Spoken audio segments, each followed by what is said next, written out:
Well, hey there, Beyonders. Welcome back to our Year of the Inner Child. And today we're going to be talking about self esteem.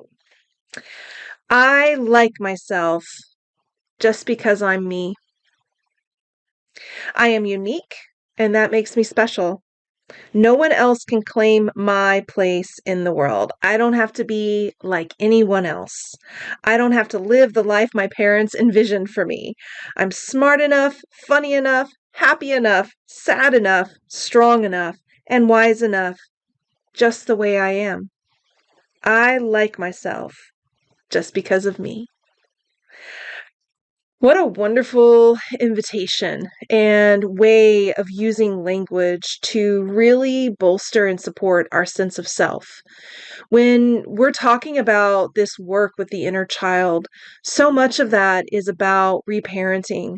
So much of that is about giving ourselves the words and the affirmation and the nurturing that we might not have received as kids from the people who were meant to do all of that nurturing and caring and loving. And self-esteem is something that is constructed, something that is built, something that we gain by way of reflection from, those who we look to tell us about who we are and our worthiness and our lovability. And when we come into adulthood not having had those things, then our self-esteem is low.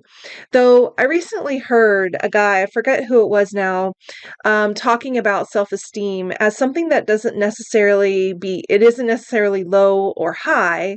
It's more about how closely connected you are to it. So he used the analogy of an elephant. And if you're standing right next to the elephant looks really big and massive and, substantial. And then if you run, 1,000 yards away from the elephant and look at the elephant, now all of a sudden it's really small. But it actually hasn't changed in size. Just your perspective has changed. You've become far away from it, removed from it. And I like this analogy, and I like this idea of thinking about self-esteem as something that I'm either feeling close to or far away from.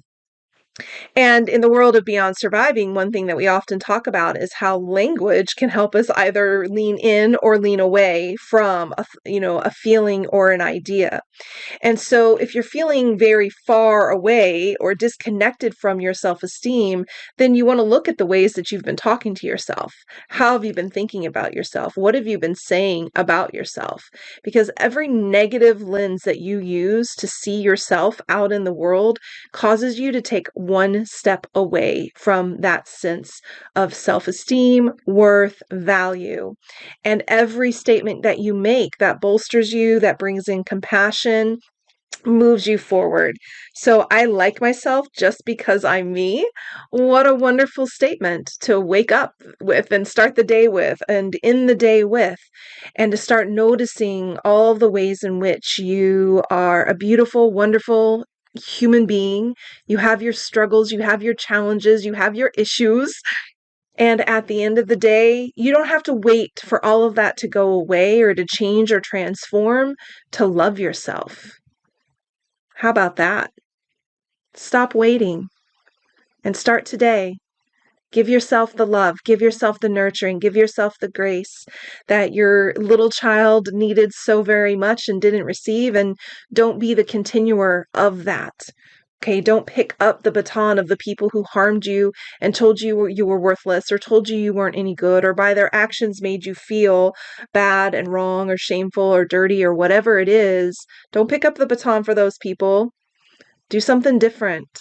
Start today. Love yourself. Take care of yourself. Nurture yourself.